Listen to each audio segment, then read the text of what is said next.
What's going on, guys? It's your boy, the Boxing Lowdown, and we're here for episode number 107 of the Boxing Lowdown podcast, man. Delighted to be joined, as always, by the main man in the building, man. Great to have him back. It's been a while, actually. We ain't been here for the last week or so, but we're back today, episode 107 of the Boxing Lowdown podcast, man. And I believe it was your birthday last week. So good to have you back, man. Hope you had a good birthday. How's it been going? Talk to me. Yeah, it was a very good birthday actually. I was away, had a little hiatus, was in Lisbon in Portugal, very nice part of the world. Um, Lovely place to go and visit, man. Lovely weather, lovely food, great nightlife, very vibrant city. People are very friendly. I wouldn't say it's a boxing city as such. It's not like London in that way, but the beauty of social media and modern technology is such that I didn't miss a single thing. I can just, track everything on social media. I subscribe to the Zone. So I was able to watch pretty much everything, keep myself up to date. So yeah, man, ready to go. Good to hear. Good to hear. And we've got a lot to talk about. We've got a lot to catch up on. Obviously, we didn't do the show last week, so a few people missed that, man. But it's good to be back. Before we get started, man, because we've moved the show to a Monday, I want to get your thoughts on this, man. Your opinion on this. I do a Mythical Monday matchup every week. I don't know if you've seen the one this week, but just to kick off the show, I want to get like a minute, just 1 minute, as to who you think would win the matchup that I do every week. So this week in particular, I've gone Canelo. for Tyson. I've gone for Tyson Fury and Riddick Bowe, and I've uploaded that video to my YouTube channel. So for those of you that ain't seen it, go and check it out. But let's just get your thoughts quickly, just a quick summary as to how you think that would go before we crack on with the show. You know what? I Put guess you on you're the spot. talking about Put you on the spot. a prime Fury versus a prime Riddick Bowe. Because personally, I don't think the Fury that we're seeing at the moment is prime. I think he might be ever so much past his prime. Still a very good fighter, though, despite my misgivings and the reservations about the way he conducts himself outside the ring. But inside the ring is a formidable opponent. That is a very good matchup because you got a 6'9" mobile, quick-handed Tyson Fury versus a Riddick Bowe, 6'5", 6'6", very good boxer, good puncher. You know what? That's a real close one. But you know what? I think I'm going to have to edge towards Riddick Bowe. Yeah. Yeah, his fundamentals are better. I think he's the harder puncher, and I think his jab might be the thing that gets it across the line. You know what I mean? But I mean, Interesting. it's mythical, isn't it? So Yeah. Yeah. it's open to question. Obviously, some people are going to say I'm biased. And listen, when it comes to I've always said, and you will be my witness, Daryl. I've always said that Tyson Fury is a exceptionally talented heavyweight. He would do well in any era. But Riddick Bowe, though, a prime Riddick Bowe, Mm. he was a pretty formidable force. And of course, like I said, he had that big right hand and left hook he had. I think his fundamentals were a little bit more sound than Tyson Fury. I think Tyson Fury probably had the better chin, though, possibly. Um, but anyway, it's a very good matchup. That's a very good one, actually. Yeah. I've been doing some good That ones is recently. that is a good one. That is a Yeah. good one. Yeah. But yeah, Yeah, we'll see what. good one. I mean, I've dropped that video on the YouTube channel for those of you that want to check it out.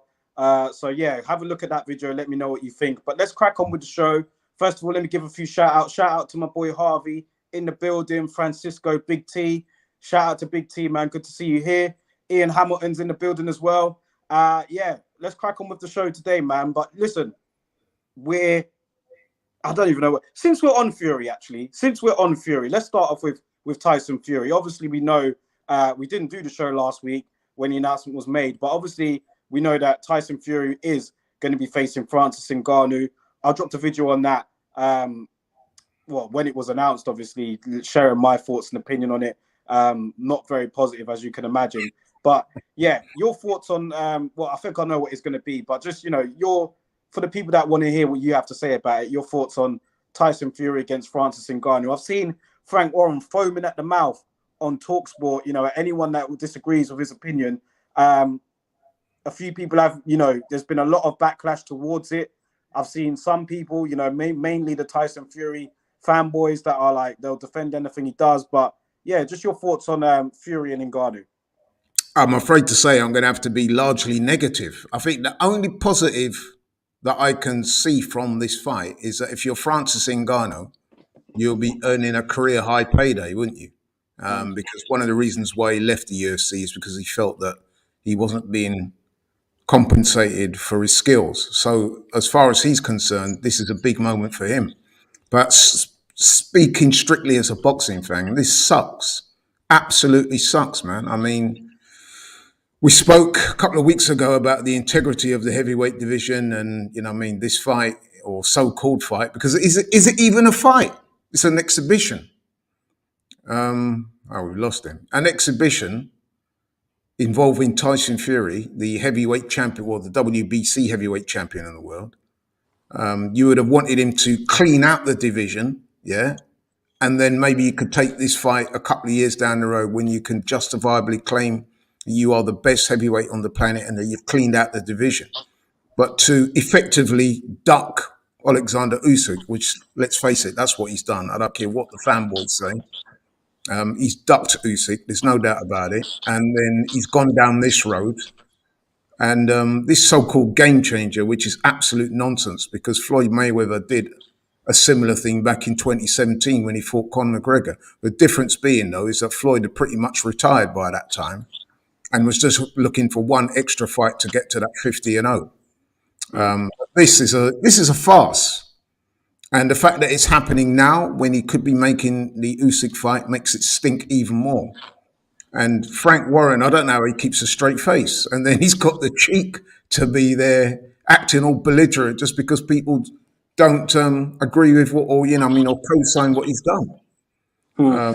Man, it's utter nonsense. Any right-minded person who's got boxing at heart will never ever see this for anything other than what it is, which is a cash grab by Tyson Fury. And like I said, I don't have a problem with fighters trying to maximize their earning potential and earn as much money out of this. Let's face it, what is the most dangerous sport on the planet. So I don't have too much of a problem with fighters within reason trying to maximize their earnings. But like I said, the integrity of the heavyweight boxing division is being compromised by this. And we always say, don't we, Daryl, that the heavyweight boxing division is a barometer for boxing as a whole. And when you see this type of thing going on, man, it just devalues the heavyweight championship of the world, which a lot of people, not just in boxing, would see as one of the biggest sporting accolades, isn't it? To be the heavyweight boxing champion of the world. It doesn't get much bigger than that in any sport. Yeah. So I'm very disappointed by this development. And, I guess I'm going to sound slightly hypocritical because in my other guises, covering boxing for other channels and stuff, I'll probably end up watching it and having to, commentate on it in live streams, etc., etc.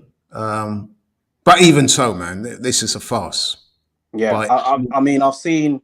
I don't know a single some fan right now. I don't know. And some of these people I've spoken to as well. They are fans of Tyson Fury. And even they, you chat to them about it and they can't make it make sense because of the timing aspect of it.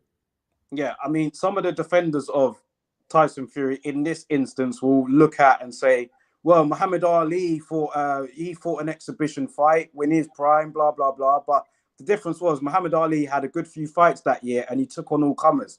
He cleaned out the division. He'd beaten all the best possible opposition. That's what I'm saying. Yeah, that's the difference. So that's void in itself, that argument, Yeah, it's absolutely voided it. Yeah. So Ali done that. I don't see there's no way you can spin it. This is garbage. It's embarrassing. And it's just, we need to call it out. We need to be collective and call it out. I mean, Francis Ngannou, right there. Well, you will know this. So, I'm obviously, I'm not trying to preach to you because you know this already. He's not competed in a single boxing match, either amateur or pro. And I'm going to say this right here and now. I mean, I hear people in the MMA world and UFC talking about how hard Francis Ngannou hits. And listen, he may well hit hard, but I would also say this. I would back any top amateur in this country to beat Francis Ngannou as it stands right now. He's never boxed around in his life. You know what I mean? Striking in the UFC compared to boxing is two different sports. Two totally different sports. So, you know, when people say, yeah, he knocked out this guy and he went on some machine. I heard Frank Warren the other day chatting some ridiculous nonsense about him going on some machine and registering the most power that they'd ever tested. Oh, come on, bro. Stop. Stop. You know what I mean? You're just making this sort of sound even more silly when you come out with stuff like that. Yeah. It's a completely different sport. He's never boxed a round in his life. And then on top of that, you're taking on the so-called best heavyweight in the world. You know, I mean, let's be honest. Tyson Fury, although he's ducked Usyk and holds just one of the 4 belts, most people you speak to will acknowledge that Tyson Fury is the best heavyweight in the world. I would too, on current form. I mean, he's yet to beat Usyk. We've got to see him beat Usyk. But I'm talking on resumes. You know, you would have to say that his resume is a little more accomplished than Usyk's at the moment. So most people would have him as a number 1 heavyweight in the world. And you're taking on a guy that's never boxed a round in his life. I mean, as Frank would say, do me a favor. Exactly. Do me a favor. Can you imagine if that was Eddie Hearn that was doing this with Joshua? Can you imagine the vitriol that would be spewing? Well, that's what I don't understand, because they keep referencing that, you know, as if AJ's at the top of the division. Like they're like, well, look who Joshua's fighting. Look who AJ. Well, why does that matter? You know, and we'll get onto that in a minute. But why does that matter? We're just talking about the number 1 heavyweight in the world right now. You know, taking on Francis Ngannou instead of taking on Alexander Usyk. Yeah. What's AJ got to do with it? Exactly. It's got absolutely nothing to do with it. Tyson Fury is the heavyweight WBC heavyweight champion of the world. He should be seeking to unify the belts. Tyson Fury is on the record as calling himself not just the best heavyweight of this generation, but he also wants to go down as one of the all-time great heavyweights. That's something that's come from his mouth. And yet here we are. He won't even take on Usyk. He's found a way to duck and dive out of that situation, and here we are now. I mean, even if he hadn't fought Usyk, I mean, I heard Frank Warren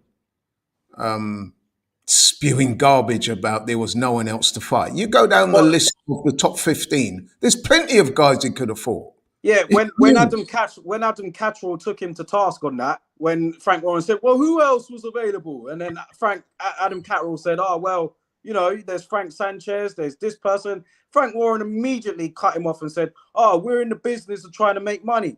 Yeah. So you've literally just told on yourself there what the plan is. So you're telling me, right, that to boxing fans that Tyson Fury versus Frank Sanchez wouldn't be a decent fight?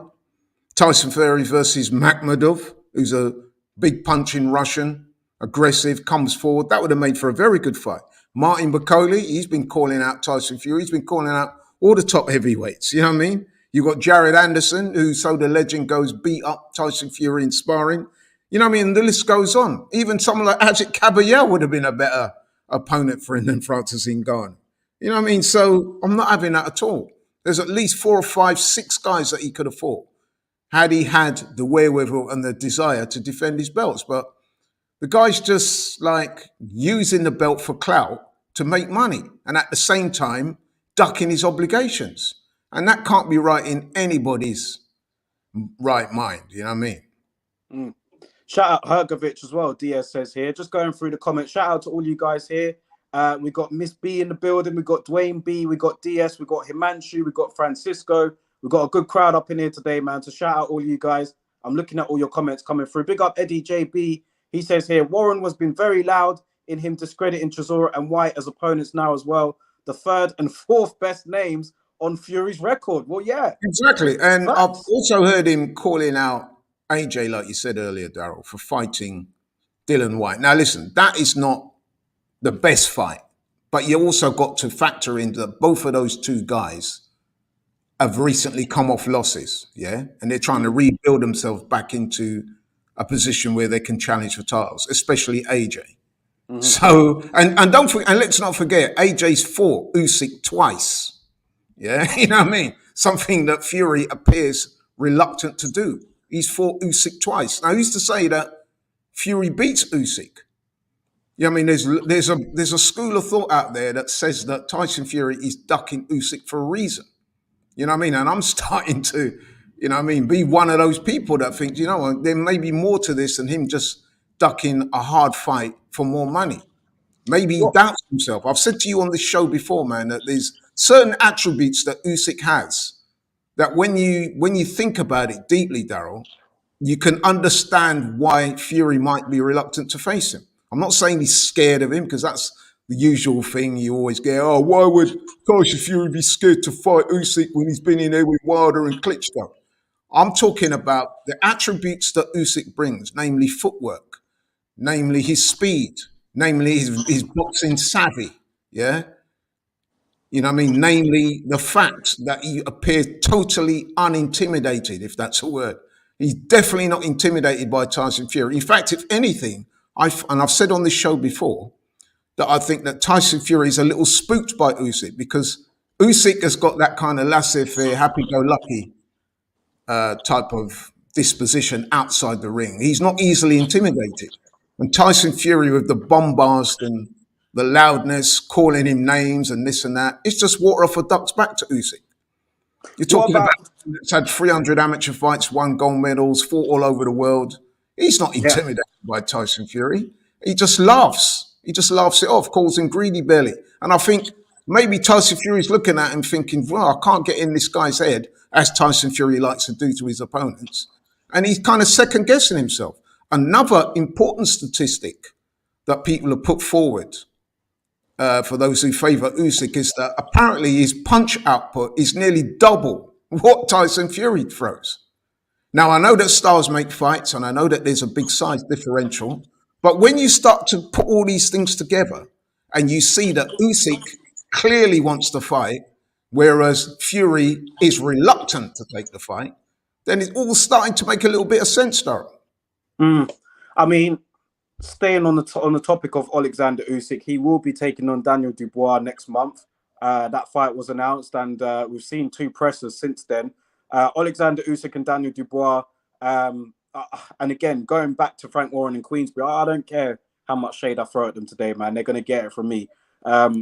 It's almost like Frank Warren and Queensberry are like pushing Dubois, like, oh yeah, you go, Daniel. Go on, Daniel. Here, you fight him. And they're really pushing for Daniel to win. And listen, all good luck to Dubois. Do you know what I mean? But like many people have said, I don't know how much of a chance he has. He's got a chance. He has Shall I got a tell you chance. something, Darren? Shall I tell you something? For I've me, got a theory about that. I just want to say this, yeah. I just want to say this with Dubois. I'm not confident in him defeating Alexander Usyk, particularly with the fight being in Poland, which is basically bordering Ukraine anyway. So it's going to be like a home fight for Alexander Usyk. Yeah, I just see Alexander Usyk really putting in a dominating performance here, unless Dubois can show me something different. I don't know though. I think a good fight for Dubois, like I said, would have been someone like Charles Martin, but he's got the Usyk Well, I opportunity don't to see it blame done. Dubois for, you know what I mean, trying to pursue a dream. You can't blame him for that. In fact, props to him for taking that fight and going to Poland. Like you said, Poland shares a border with Ukraine, and Usyk's not had a homecoming fight. You've also got to take into account the current situation over there with the war and everything. So he can't fight in Ukraine. So Poland's the next best solution for him. But to go back to Daniel Dubois, who, you know, I mean, like I said, props to him for taking the fight. Frank Warren, I guarantee you, Daryl, is praying every day that Dubois can somehow land a punch that will either knock Usyk out, which is, let's face it, very unlikely, or even knock him down, or have a decent night against Usyk. So then the likes of Frank Warren can say, yeah, look, see, you were building up Usyk. He struggled with Daniel Dubois. Fury would make mincemeat of him. That's what they're doing. They're using Daniel Dubois under the cover that they're giving him this opportunity, which, let's face it, is an opportunity. But also, the skeptic in me tells me that Frank Warren is hoping that somehow Dubois can pull off what would be one of the biggest upsets ever in heavyweight boxing. And then what he will then do is match Dubois against Fury for the belts. So there's a bit of Schadenfreude going on there as well, man. So, but he's not fooling anyone, though, because everyone kind of. Or listen, if you're not a fanboy, you could see it for what it is. You know what I mean? Mm. So, yeah, I had a go at Canelo on your channel a few weeks ago, and on the boxing channel that we do at DR Sports, and I got a little bit of stick for it. But this is actually way worse than what Canelo's doing with Charlo. Way worse. You know what I mean? So at least Canelo's fighting a boxer, a world champion at that. Even if he is, by doing that, seeking to avoid the best competition at the weight, which I've accused him of doing that for some time. But at least he's taking a decent fight. This fight with Ngannou is absolute nonsense. It's a parody. Well, sticking with Usyk, what sort of percentage chance do you give Dubois in this? If you had to give it a percentage chance, Dubois. Well, he's not going to outbox Usyk. That is 100% nailed on. He's not going to outbox Usyk. He does have a puncher's chance. He is the bigger man. He's the younger man. So, it's not beyond the realms of possibility. He might go over there and land a big punch. I mean, you saw what happened to Lennox Lewis many, many years ago, Daryl. You might have just remembered it. Lennox Lewis got knocked out by Oliver McCall. He also got knocked out by Razim. Yeah. So heavyweight boxing is like that, isn't it? All it takes is one big punch, man, and the other guy's on his backside. That is why heavyweight boxing is so revered and loved by everybody, because it can be very unpredictable at times. Yeah. Of all the divisions, it's probably the most unpredictable, given the size and the punching power of these guys. That being said, though, man, aside from the physical advantage and the age advantage, let's be honest, man, Usyk would be favoured to school Dubois all day long. Yeah. So I don't really give him much of a chance. Like you said, I'd like to see him do it, him being a Brit. But I just, other than the obvious, him landing that big money punch, I can't see it. And Usyk does have a good chin, you know what I mean? And he's mentally very strong as well. He's the kind of guy that even if Dubois did have a moment, he'd probably put it on Dubois in the next round and stop him. You know what I mean? Well, AJ had a moment, and we saw Usyk come back strong in the round after. He put it on AJ after that. Yeah. I think Daniel Dubois would be hoping that Usyk is somehow overlooking him. But then you've got to factor into that the guy's fighting in his hometown, basically. Effectively. Homecoming fight with the war and all that stuff. He's going to want to put on a show for his people.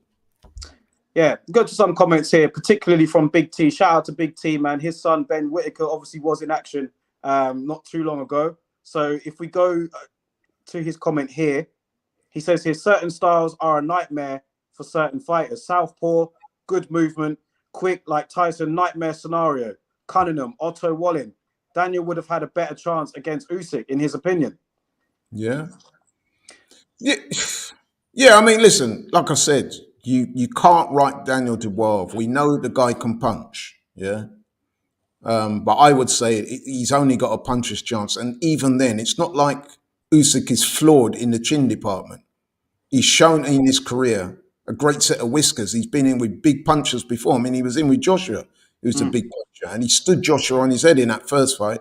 Okay, Joshua did better in the second. But I don't recall seeing Usyk really hurt. Do you? I think Joshua had hurt him with a body shot in one of the rounds. And like I said, the very next round, Usyk came back. He was never in serious trouble. It was never in serious like where it was on. He weren't like no. And if you go back to his cruiserweight days, he took on the big punchers in the division and beat them handily. So you'd have to go for logic dictates that you'd have to go for Usyk. And as I said, the fact that he's pretty much fighting at home, Dubois is coming off a couple of shaky performances, isn't he? Yeah. I mean, that fight with Kevin Lerena, man. I mean, that wasn't a look for Daniel. I mean, I heard Frank Warren trying to dress it up and say he showed a lot of heart and character. Yeah, you could say that, but then you could also say that he got dropped twice by a cruiserweight. He wasn't known as a big puncher as well, Kevin Lerena. And there were moments in that fight, man, where Daniel looked. I'm not going to say he let's just say he didn't handle it very well. He almost like Shane McGuigan I had thought he to. was going to lose that. Yeah. I thought he was. He looked like I thought that he was going to lose that fight, man. You know. To be fair, he did suffer an injury in that fight as well, so we got to be fair to him in that regard. Yeah. I just don't think when you look at that fight and you look at the Joe Joyce fight, and then you take into account the magnitude of the task that he's about to take on. Like I said, other than the big right hand, I don't see how he can beat Usyk. I really don't. Diaz says And here. even if he does land on Usyk, I don't think he can put him away. Diaz says here, I gave Dubois a 5% chance, but then I found out the fight is a couple of days out from Ukraine Independence Day. Daniel Dubois is in big trouble. I didn't know that myself. I didn't know that the fight. So, But yeah. just the fact that the fight is in Poland, which is next door to you, imagine like England and Scotland. So imagine if you couldn't have any fights in England. So you go to Scotland or Wales. That is the equivalent of what Daniel Dubois will be facing. Yeah. So 95% of the people in there will be from Ukraine or just cross over into the border, or there'll be Ukrainians living in Poland. Yeah. Whereas with Daniel Dubois, it'll probably be him, his dad, and a few other people. You talk about hostile territory. And it will be hostile towards Daniel because Usyk is their national cherub. I mean, I've heard people say from that part of the world that in Ukraine, Usyk is more popular than Lomachenko. I've heard people from Eastern Europe tell me that. So, I've got no reason to disbelieve them. But he's a hugely popular figure there. And if you notice as well in the press conference, Usyk was very cleverly kept mentioning Ukraine, and you know what I mean? It's a monumental task for Dubois. And this is why I said I'd give the man credit because he could have not taken it, couldn't he? We've heard of other British fighters, I'm not going to name names. Yeah, but then on the other hand, what's he got to lose? If he, you say that, but what's he got to lose? No one's expecting him to win. We're not Well, giving him a big chance here. Yeah, that's true. The belts. Well, three yeah, the belts. That's true. But if he suffered a bad knockout or got embarrassed, in a way, it does put his career back. Okay, the money will be half decent. I'm not sure what he's getting. I'm pretty sure it would have been more than he's ever earned in his career so far. But what I'm saying is, though, I'm not going to name names because I don't think it's necessary to do so. But we have heard, certainly in recent months, of British fighters turning down world title opportunities because they think they're pretty much on a hide into nothing. They would never come out and say that, but logic dictates that is the reason why they turned it down. So for Dubois to take this fight, and like I said, it's not like he's coming off the back of some scintillating form himself. His last fight, he looked very, very beatable. Let's be honest. Let's stick with the heavyweight division, man, because quite a few fights have been announced, or there has been some movement since we were last on. Anthony Joshua and Dillian Whyte is another one that will be taking place in August. I think that's August the 12th, so that's a couple of weeks before Usyk and Dubois. But mixed reaction, really. I think more positive than negative, but I have seen a bit of both on this fight here. The positive side of things is that, you're going to get a good fight between these two, regardless as to where they are in their career. Obviously, there's history between the two. It sold out the O2 very quickly. So there is, some sort of, I wouldn't say demand, but interest in the fight. And then the negative side of it, I guess people would say, look, both of these two, this fight doesn't have any implications on the heavyweight division anymore. Neither of them are anywhere near their best. But, what's your thoughts on it? And, are you excited about it? Another thing negative was the fact that it's on pay-per-view. And I think they're charging maybe $26.95 for this on pay-per-view. So, there's the positives and the negatives for this fight. But listen, it has sold out the O2 in a day. Seems to be like interest in the fight. But I am particularly interested in the fight itself because I would say that, I know that they're not at their best, but you don't have to be at your best to have a good fight. What do you think? No, I agree. And you used the words earlier, demand and interest. I would say you're right. There wasn't, initially anyway, a whole lot of demand for this fight. But once it was being spoken about that it might happen, the interest kind of grew and grew. And by the time the announcement was made, a lot of people now are starting to look forward to this fight, including myself. And I'll tell you why, because you've got two heavyweights that are, let's face it, they're on the rebuild, right? Some would say for Dillian, it's an absolute last chance saloon. You could even say that about Joshua, because if he was to lose to Dillian at this stage, it's pretty much done for him at the top level. So it's a crossroads fight. Yeah. Yeah. Both of them are coming off in different form. Joshua losing two of his last three fights, albeit to Alexander Usyk, who is a great fighter. But then he had that performance against Jermaine Franklin that was, let's face it, less than impressive, even though he won handily. Dillian Whyte, he's been knocked out a couple of times, including that woeful performance against Tyson Fury, which was easily his worst performance of his career, in my view, where basically he froze. He looked like he didn't believe in himself that night, and he ended up getting knocked out by a shot that a lot of people, myself included, have to say that the punch didn't land that clean. So then you've got to question Dillian's punch resistance, especially when you take that alongside the devastating knockout loss to Povetkin. You know what I mean? And he's been hurt in pretty much all his fights. I can remember Dillian getting hurt by Marius Wack. I'm not sure if you remember that, Joe. So he's getting hurt regularly now, which suggests that his punch resistance is certainly on the wane. Mm. And like I said, so both of them are in that kind of tenuous kind of predicament, isn't it? You know what I mean? They're one loss away from both of their careers being ended, which gives this fight a certain level of intrigue. And of course, Joshua, he's looking to rebuild his career. He's brought on board a new trainer, as indeed has Dillian, by the way. Dillian has as well, yeah. Buddy McGirt. So there are certain elements of this fight that do make it very interesting. And the obvious prediction would be to go for a Joshua knockout. But if you're Dillian Whyte, you've been in the ring with this guy before. You beat him as an amateur. You dropped him as an amateur. He's always fancied his chances against Joshua, Dillian has. So Dillian's probably looking at this fight and thinking, everyone said I'm finished. Everyone said, oh, you know what I mean, it's just a tune-up fight for Joshua till he fights Wilder. But deep down, man, I've seen it. I've been in there with him. I know I can beat him. And Dillian's probably thinking to himself, if I can whip myself into great shape and approach this with the right mindset, I might be able to land again that big left hook, Daryl. You know what I mean? That one punch power that could get him out of a lot of problems. So there is a certain level of intrigue to this fight. You'd have to make Joshua a heavy favourite. But the more you think about it, you do start to think that maybe Dillian does have a chance. And he will believe in himself. That's one thing about Dillian. I know I said that about Tyson Fury. But right from the start, to me, it was obvious that he didn't have that same energy with Fury. It's almost as if he just knew that that task was a bit too much for him at this stage in his career. But with a sort of common foe, a guy that you've been in with before, a guy that you've beaten, albeit in the amateurs many years ago, a guy that, let's face it as well, in that first fight, which was a very good fight, by the way, back in 2015, he hurt Joshua, didn't he? He was the first person as a professional to hurt Joshua in the boxing ring.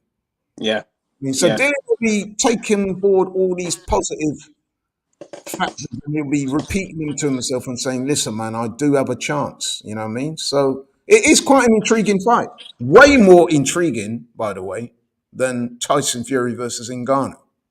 Shout out to WM in the building. Good to see you here, my bro. Yeah, my final thought on this is that Dillian, well, both of them are really, I guess you can kind of say in terms of relevance in the heavyweight division, this is almost like a last chance saloon for the both of them. Whoever, and if it's a decisive loss, then yeah, the person who loses is really on the scrap heap in terms of relevance in the heavyweight division. Yeah, I just think that Dillian Whyte, he's going to have to approach this with that in the back of his mind. I know fighters don't want to admit that they contemplate losing and what might happen, but I think Dillian has to really, test AJ, man. Give him a gut check again, because we don't know exactly where AJ is at, man. He's still trying to figure his way through things with Derek James. He's not totally confident right now. Does Dillian stick it on AJ, or does he box conservatively? Because both of them are a bit older now. They're a bit wiser. So you get the sense that they're not going to rush into each other, don't you? But what do you think Dillian should do? Do you think that plays into AJ's hands if he does that? Or do you think he should try and test his heart early? I think if I'm Dillian's camp, I'm going to be positive, but I'm not going to be reckless. I'm going to try and be defensively responsible, use that jab, try and maneuver AJ into range with that left hook. And then once he gets into range, he's got to let his hands go. Mm. But I think, if you're Dillian, let's be honest, man, the punch resistance is definitely significantly reduced as to what it was. And Yeah. even back then, he got knocked out. So he can't afford to go in. I've heard some people say, yeah, Dylan's got to go in there, all guns blazing. Nah, that's not going to happen because he'll just get countered. And we all know how susceptible Dillian is to an uppercut, by the way. Mm. So it's got to be a certain measure of tactical nous. And Yeah. that's why I said that him appointing Buddy McGirt as a trainer is a good move in my view. Yeah.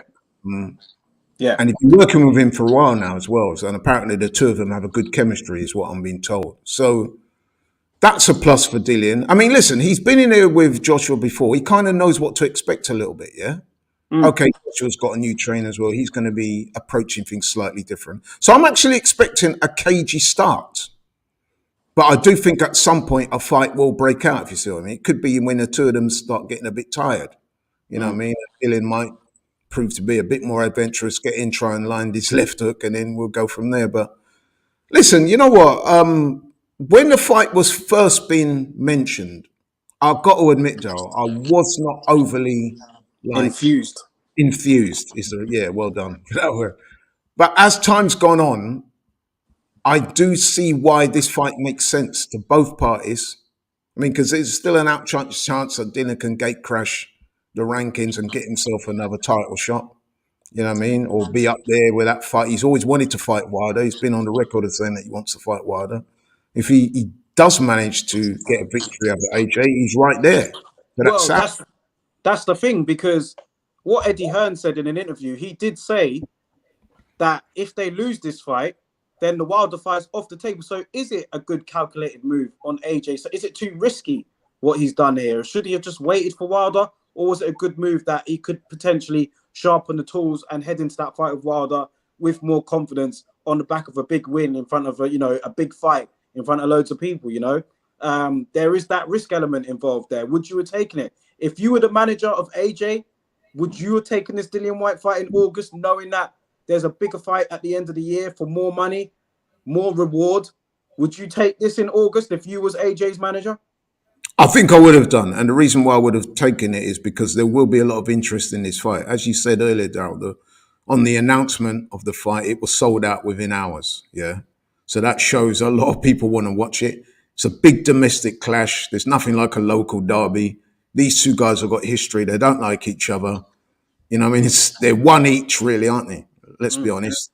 Dylan in the amateurs, Joshua in the pros. This is the decider. Yeah. They'll both be looking at it thinking that the other one is right for the taking. Right? If you're Dylan, you're thinking, yeah, man, I've got Joshua now. His confidence is at a low ebb. He's not looked good in his last couple of fights. So I reckon if I have my one good night, listen, every fighter, as they near the end of their career, they always say you've got one good night left in you. Dylan will be hoping that this is his one good night left. Yeah. If he does beat Joshua, then like I said, he'll be in the line for the Wilder fight because he's got history of Wilder as well. Wilder's always said he wants to fight Dylan. So I reckon if Dylan was to somehow beat Joshua, that fight would probably get made next. Yeah, let's see. I mean, one fight that we're all really, really looking forward to, man, and we're approaching fight week, is the big one between Errol Spence and Terence Crawford, man. Before we get started on this, and I know we've been toing and froing from different subjects today, but it's been a while. We're just catching up, man. It's that type of show today. But Spence and Crawford, this fight here, man.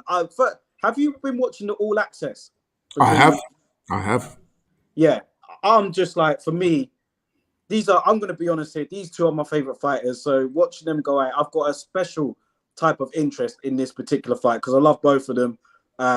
It's just such a great fight. Undisputed, undefeated. This is what it's all about. This is what boxing is literally all about, man. And we've got a great fight week that week as well. We've got Inoue and Fulton on the Tuesday of that week. But we'll start off with Spence and Crawford quickly. As we approach that fight week, we've still got another week to go. But has your thoughts changed after watching All Access? Has your opinion swayed? Or What's your thoughts going into this at the moment, man? Because for me, the level of excitement is just huge. I'm just like, on fight day, I'm not going to know what to do. It is literally that like that right now. But your thoughts on Spence and Crawford, man, you're at the moment and all access, and what are you feeling about it? Yeah, you know what? With this fight, as in so many of these big fights, it's kind of gone down that road that a lot of other fights go down when I'm thinking in terms of predictions. So you start off having a favorite, whether it's a firm favorite or a slight favorite. In this case, it was a slight favorite. I've given Crawford the edge up until now. But I must say, man, I've been very impressed with Spence in the lead in. And I did say to you several weeks ago, Dara, when the fight was announced, I might have to wait to give my final prediction until I see how the two guys are shaping up their camps, you know what I mean, their confidence, their body language. And I have to say, man, Spence's body language for me just seems slightly more, how can I put it? I wouldn't say he's more confident than Crawford because Crawford is a I very think confident. Crawford's very confident as well. Yeah, Yeah, it's not even that. I just see something in Spence, man. That he looks like he's really relishing this moment. You know what I mean? Mm. Well, they both are, obviously, but I just see Spence he's impressed me in the lead up to this fight, man. You know what I mean? His body language, the things that he's been saying, some of the affirmations that have been coming out of his mouth. I've been quite impressed. That's not to say I'm not impressed with Crawford. And like you said, it just makes it even more, you know what I mean? I can't wait for this fight to take place, man. It's the best fight, not just of this year, but in many a year. I absolutely can't wait for this fight. I still think it could go either way. At the moment, I'm still slightly edging towards Crawford, but I must say, man, that gap is narrowing all the time. And by the time fight night comes, if I'm still feeling like the way I've been feeling the last couple of weeks, I might start to think that Spence, because he has the advantages in terms of size, I think possibly punching power, although Crawford has stopped all his opponents at I don't welterweight. know. Yeah, I don't know. Yeah, and then you think, I mean, I was watching the All Access stuff the other day, and they were chronicling Errol Spence's journey since he had the car crash.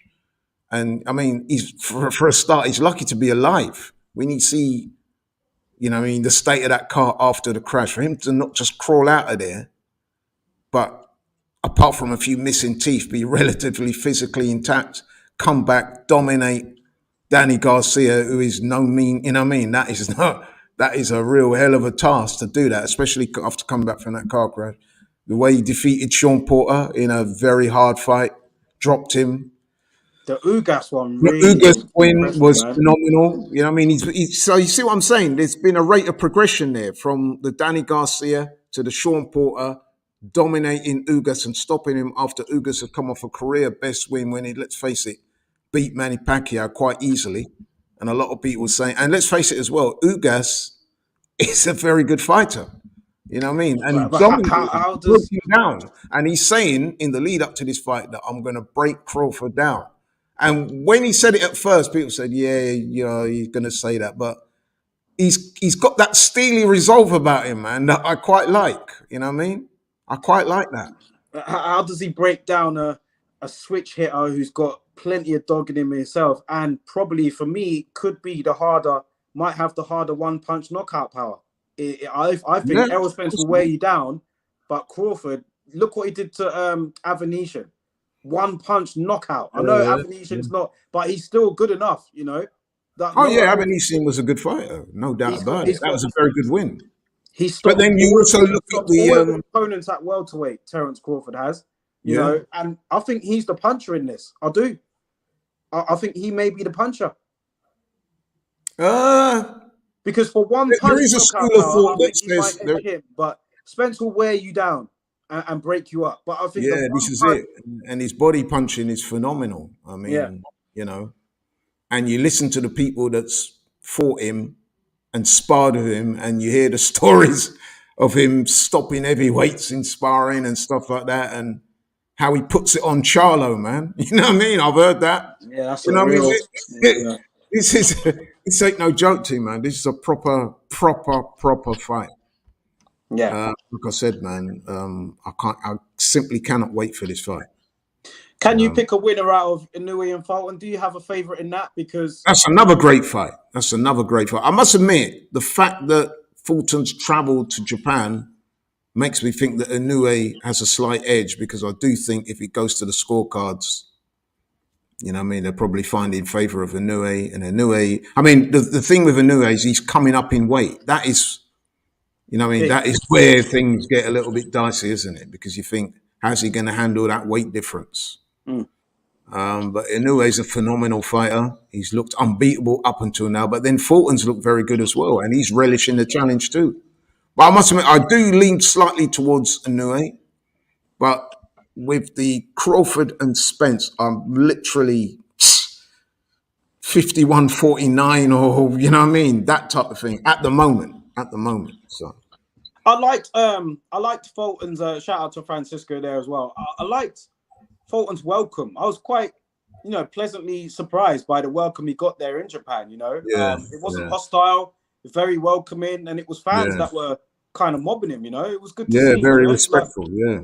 Yeah. No, you're right about that. I like to see that. I think the Japanese culture is a bit different from our own.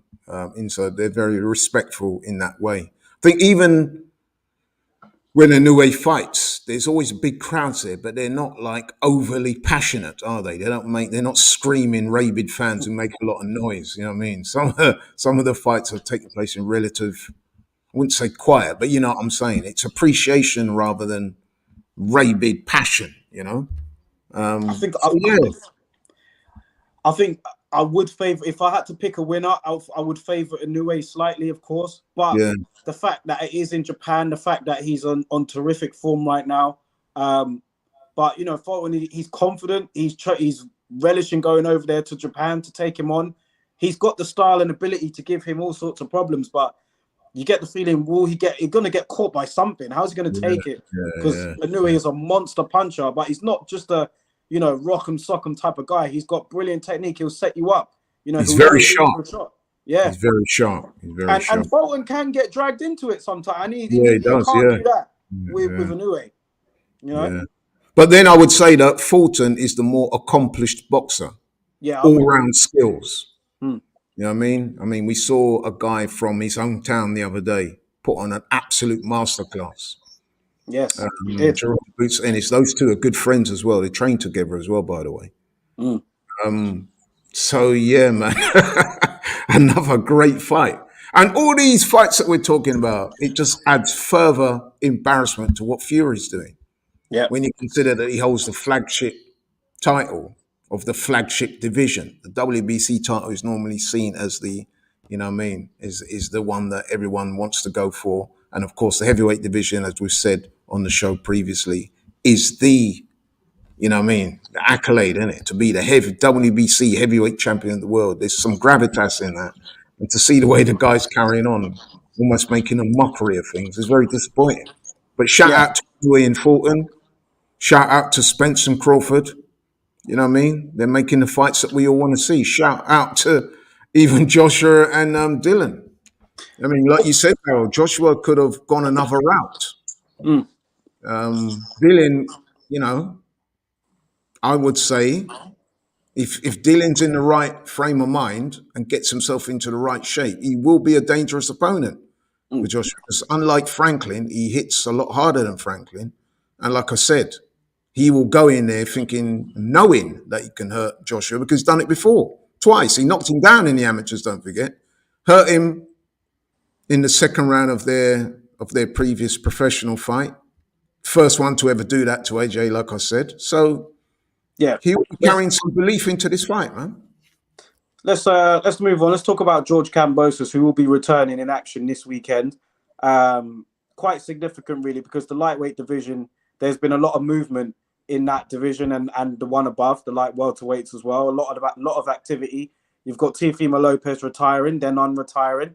You've got Devin Haney looking to move up to 140 pounds, take on Regis Prograis, or will it be Teofimo Lopez, or who will it be? You've got Shakur Stevenson still at lightweight, looking to call everybody out, claiming that nobody wants to fight him. You've got Lomachenko that's still chasing Devin Haney. Where does George Kambosos fit into this? Because Kambosos, if you recall, he did defeat Teofimo Lopez legitimately. You know, there was no real controversy in that. He earned his win. He lost to Devin Haney, but now he's returning. So he's going to want to make an impact on here and say, look, man, I'm still here. You know, you guys are all talking and I'm seeing a lot of movement between you lot, but I'm still here. Can he make a statement this weekend? And it's an interesting fight. Where does the future lie for Kambosos, in this division? Well, if he's gonna compete at the top level, it's a simply must-win fight for him, more so than it is Maxi Hughes. And Maxi Hughes, let's face it, he's one of the most improved fighters in this country, isn't he? When you consider where he's coming from. So he'll be looking at this fight and he will see a window of opportunity because Kambosos has effectively lost his last 2 fights to Devin Haney, quite comfortably as well, let's be honest.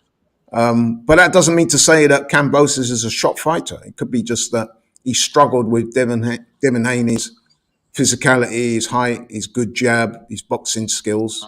With respect to Maxi Hughes, he's not that guy. So if you're Kambosos, you're looking at this fight thinking it's a very winnable fight. Again, if you're Maxi Hughes, you're looking at Kambosos and think, yeah, man, he's coming off back-to-back losses, so his confidence is not going to be anywhere near the level it was when he defeated Teofimo, which at the time was a big upset. So this is a real, again, another crossroads fight. One that I'm looking forward to. The only thing about this fight that I find quite strange is why they're fighting in America. You know what I mean? You've got an Australian and a guy from Leeds in the UK fighting in America, a headline in a show. I would have thought that they could have put up the fight somewhere in Australia. I mean, before he fought Haney, Kambosos was describing himself as the biggest draw in Australia. I'm surprised that the fight's been made in America, aren't you? Yeah, I don't know if the 2 losses to Haney might have had an effect on his pulling power over there. I wouldn't have thought so because he put up a good effort, even though he was comprehensively. Yeah, it wasn't like he got knocked out. Good effort. Yeah, he did really try, you know. And they could have promoted it as his, as his comeback, as his, trying to rebuild his career. So I'm a bit surprised at the venue, but I do think it's a good fight, though. I mean, Maxi Hughes is not a massive name. Certainly, not even in this country is he a big name. No. So again, I'm surprised that fight taking place in the US. But anyway, it's here now. I am looking forward to the fight. I could make a case for both guys winning, but I'm going to kind of lean towards Kambosos. Yeah. I do think he's got the extra juice required. It will be interesting to see, though, how he approaches this fight because, you know what I mean? Yes, the losses were to Devin Haney, but they were back-to-back losses. So how much has his confidence been affected? You know, George Kambosos initially, he's always struck me as quite a confident guy. You know, he carries the moniker of the Greek warrior. You know what I mean? So it'll be interesting to see his demeanor and his body language going into this fight. I think if he can capture some of the energy that he had prior to the Devin Haney losses, I think he'll have a bit too much for Maxi Hughes. But Maxi Hughes is clever, he's crafty, he's improved, and he will think that he's got a very good chance. I think he's going to be revitalized. I think he's had a nice break. He said he wanted to have a break after that second Devin Haney fight. He's recharged his batteries. I think he's going to be coming into this fight extra motivated, looking to make a statement and let people know I'm here. I could see him winning and calling people out. You know, it will be interesting to see. But yeah, I have to agree with you on your prediction now. I do have Kambosos getting a victory there on Saturday night. Yeah, because I don't think Maxi Hughes is a particularly hard puncher. No. He's definitely improved as a fighter. And like I said, as he's got older, he's more clever. He's boxing a lot better than what he did initially. But, Kambosos, lots of energy, lots of fire in his belly, or certainly he did have, previously. So he'll be looking to try and recapture that in this fight. It's a massive night for him because, like I said, if he losing to Devin Haney twice is one thing, yeah. Losing to a relatively unknown Maxi Hughes after getting well beaten by Haney, that's another thing altogether. So his career at the top level is pretty much on the line. And I think that given what's at stake for him, I am expecting him to win, but I don't think it's going to be a walk in the park by any stretch of the imagination.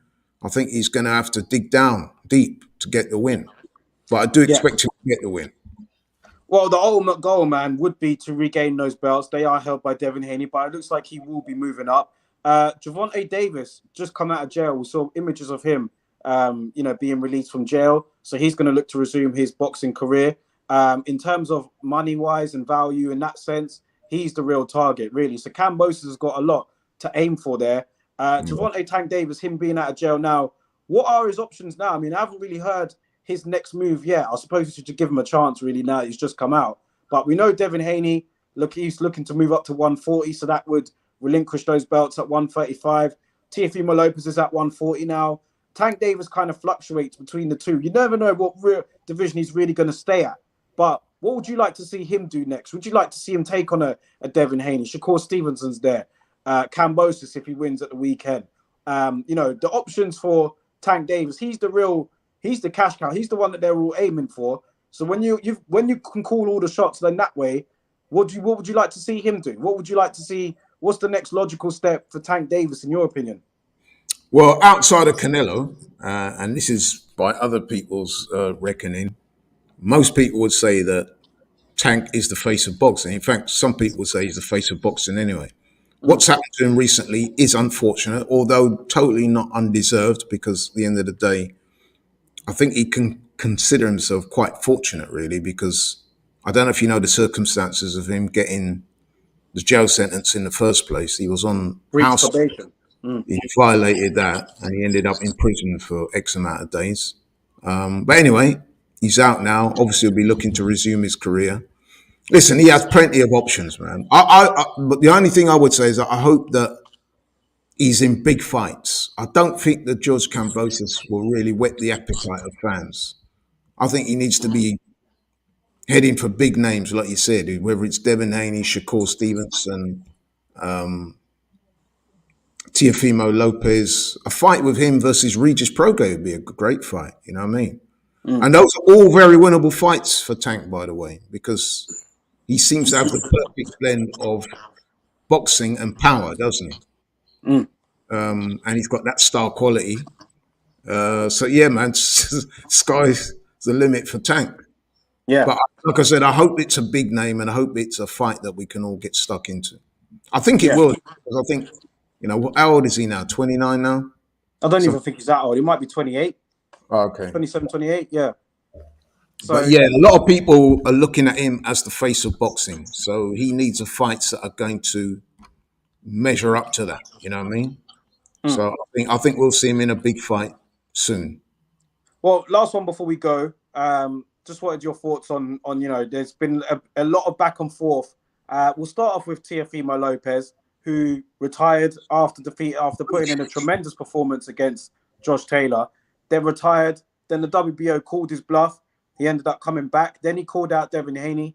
Shakur Stevenson and Devin Haney have been trading a lot of words over social media over the last couple of weeks. You've got Regis Prograis in the mix as well. Looking like that a fight between him and Devin Haney could happen. But then now there's some issues with, I guess, on Prograis' side as to how much he's being offered for that fight. So, yeah, a lot going on.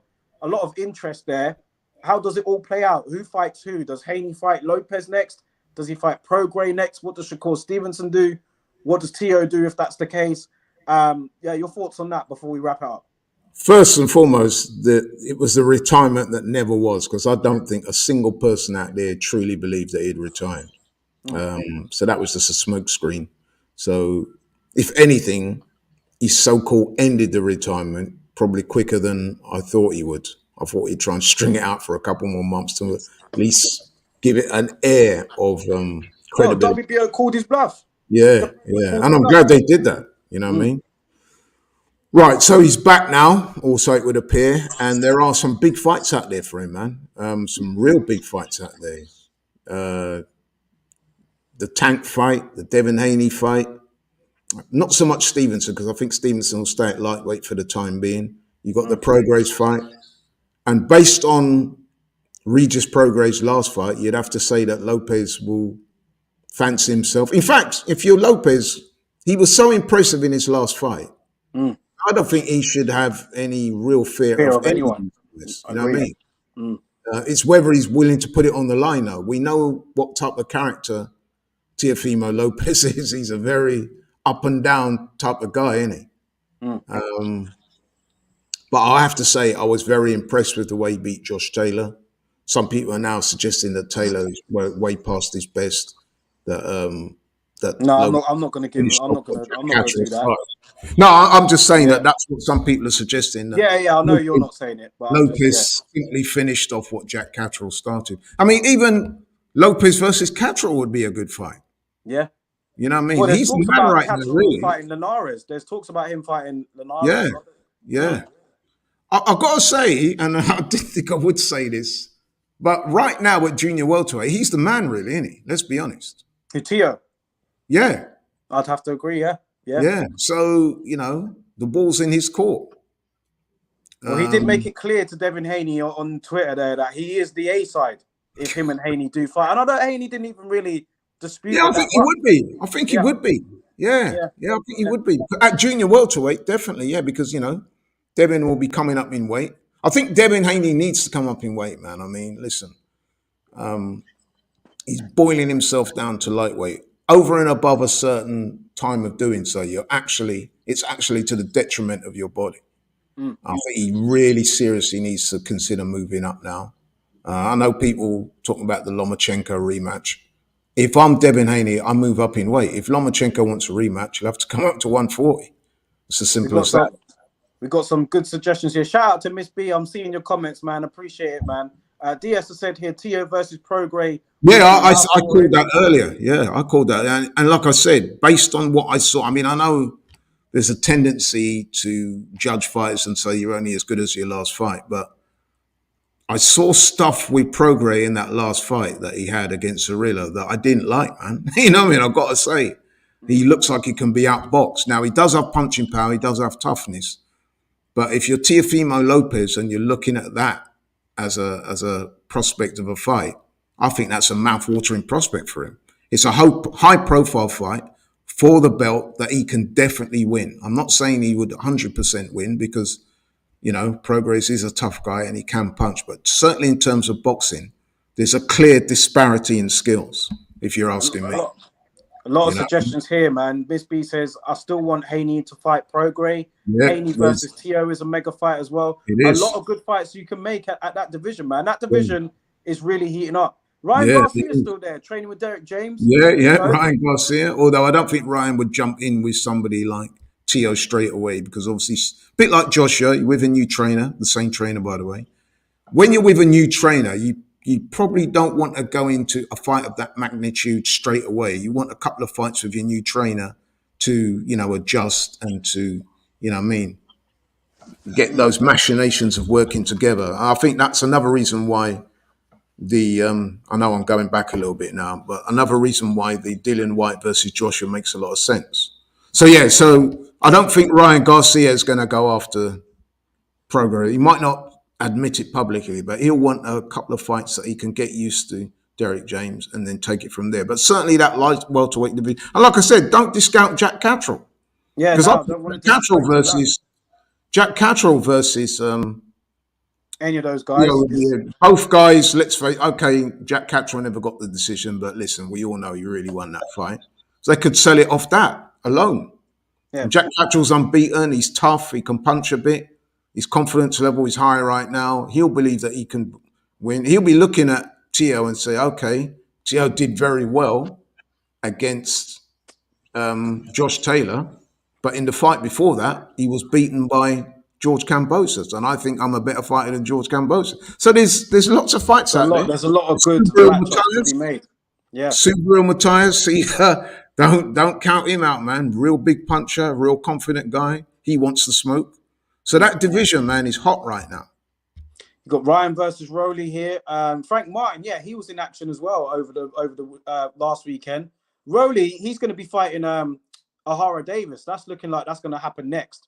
Rowley Romero and Ahara Davis. So I'm looking forward to that build up, man. I think that'll be interesting. Shakur against Loma, we've got that as well. So yeah, there's a lot of great fights to be made here, man, and interesting times. Interesting times for the division. I think we might have lost Laurie there. He's frozen on the screen.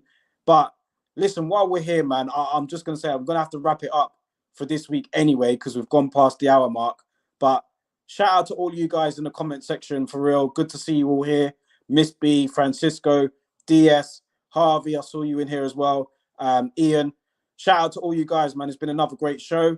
And we'll be back again next week. And look out for all the videos on the channel as well, man. We're uploading a lot more content on there. The TikTok, I've just released a Boxing Lowdown TikTok.